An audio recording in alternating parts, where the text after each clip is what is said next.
Okay, so we're just about ready for the off. Waiting for the lights to come on. So they're all on. And there you go, and who got the best? A good start there from third position, which was Desmond and James, Andrew Shields, as they head down towards turn one. And I think we've got somebody, yes it is, the bike of Law and Ravenwood has stopped on the, so let's go back and pick them up as they go around the track now. So through the up and over they go, and it is 67, which is the MacArthur Corns rig, leads them down into turn one. In second position there, it is, Dowman and Dowman lead into turn one, and then it is MacArthur and Corns second through as they drop down into the Porsche Dipper. And that lead rig is absolutely jumping away there at the start. Just wait for them to come back into view, and it's pretty hard to pick up the numbers from here. So we'll have to wait until they get them across the line there so I can tell you the actual proper running order. But that lead rig has absolutely jumped out of the front there. It's just made a real blinder of a start. And I think that's the 55 of Dowman and Dowman. Up the top of the hill it comes now, across the stripe. Let's have a look when it come into view, and that will tell us who is running where. So it is Dowman and Dowman, Chris Lawrence and Richard Lawrence in second position in the Suzuki 1000, chasing them down. Then it's MacArthur and Corns next through from Desmond James and Andrew Shields as they head down under the bridge for the second time. And that Suzuki is closing in on the back of the Windell Suzuki, the LCR I should say, as they climb over the top down into the Golden Homes hairpin. The running order is 55 from 3 from 67 from 50. Bit of a lock up of brakes going in there. Smoke off one of the rear wheels as they climb up the hill now and drop down into that Porsche Dipper. Swinger hanging right off the side there of the Windell Suzuki as they head down the straight. Now a good little battle coming up behind there between the 67 and the 50 as they head down towards the Delta ITM. They're fighting over third position. Out of there they come and out up the hill. And the first two bikes breaking away from the third and fourth, who were having a good scrap, but then now actually slow. One of them slowed up there. In fact, was he heading for pit lane? No, he just lost a lot of pace.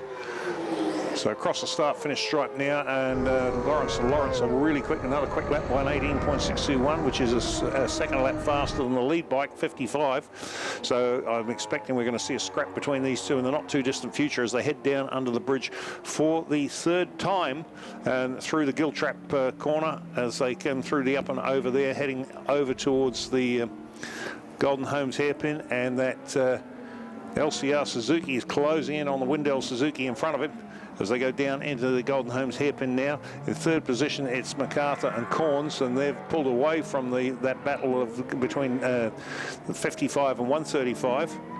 So into the Porsche Dipper one more time. And that's, I think the Windell Suzuki's handles the twisty stuff a little bit better than the LCR, which seems to be quite a longer wheelbase, but clearly has got some straight line handling as it goes down there towards the Dale ITM sweeper. And through there they go out turn 10 as they head out of there and up the hill.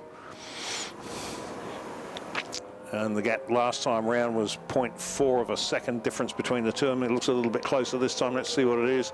In fact, there's nothing between them as they come across the line. In fact, I think we're going to have a change of position right on the start-finish line. We do. No, we don't. It's or do we? Hang on, let's just pick it up on the cameras. No, well, it's still the same, but the gap that time was 0.09 of a second. So as you can see, and then we go back to that fight for third and fourth between, fourth and fifth between 135 and 50 as they head down under the bridge. Now looking at that, go back to our lead fight as they go down now towards the Golden Homes hairpin, and the Dowman machine has been coming under a lot of pressure from the Lawrence machine as they makes it easier when they've both got the same surname. Up the hill they come. And over the top, and I'll tell you what, look at the LCR now, climb right into the back wheel there of the Windell as they come out of that, heading down the straight now, and the LCR's got the straight line boogie, drives right past them now. So we have a new leader of the race. It's Chris Lawrence and Richard Lawrence have taken over Peter Dowman and Michael Dowman as they go around the turn 10. So out of there they come now, heading up the hill. A little bit further back, there's a good battle going on there between Glenn Spencer, Jan Spencer, and the Desmond James and Andrew Shields machine. In fact, there's 3 of them in a bunch there now, so they're really getting close together. So our leaders, Lawrence have gone past there, the Dowman machine, and then the 67 of MacArthur Corns, and then the next 3, here they come all together. Look at this, they're 3 abreast across the line. This is great racing between this bunch. Fantastic run there. Shields and James were up into bike 50 into 4th position from Brader and Kerslake in 46, and then 135. Let's see if we can follow that little fight around, because I think the fight for the lead is over and done with now. And sure enough, look at this scrap for 3rd, 4th and 5th. And it's over the top they come, head down towards the Golden Homes hairpin. Obviously you can't see the numbers on the bikes, got to wait for them to come back into view and pick up the colours on them. Well, I'll tell you what, that bike in 4th position there, which I think was the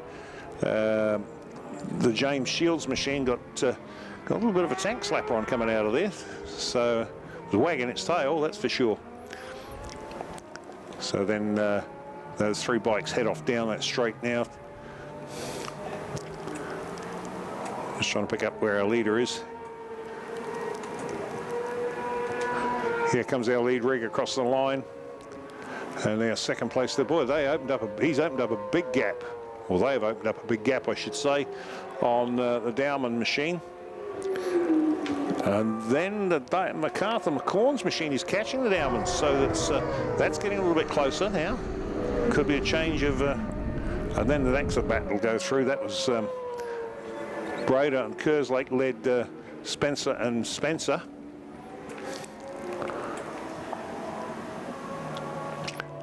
Look at this change of position again as they come down into under the bridge. So it's now. So it is the 46 leads the 130, leads the 50, leads the 135. Down into there's some really good close racing going on, but there might only be half a dozen bikes in this roll, 9 bikes in this. Well, there's actually only 8 on track at the moment, but there's some great racing going on here, especially down here for 4th, 5th, and 6th position. It's a great little battle. Look at them as they head down there towards the Dale ITM sweeper now. And it is the Brader Kerslake 46, the Steve Wells R1, leads that little group. And then it's hard to pick up the other 2 because they're both blue. And there we go, checkered flag comes out there for the Lawrence machine. And the Dowmans were going to pick up 2nd position. Here they come across the line now. So, but who's going to pick up 4th place? It'll be Corns' pick up 2nd here. They come across the line. Who will it be? Right on the finish line, it is going to be 135. Glenn Spencer and Jan Spencer take it our way from bike 46, which is Peter Brader and Vincent Kerslake, with Desmond James and Andrew Shields in 6th position. That was a great fight all the way to the finish. And then Ian Burke and George Vanell round out the 7, and the last one running, of course, is Bryce Richard and Callum Innes, as the Law Ravenwood machine never got going. So that was our sidecars. Okay, the final race before lunch is the intermediates.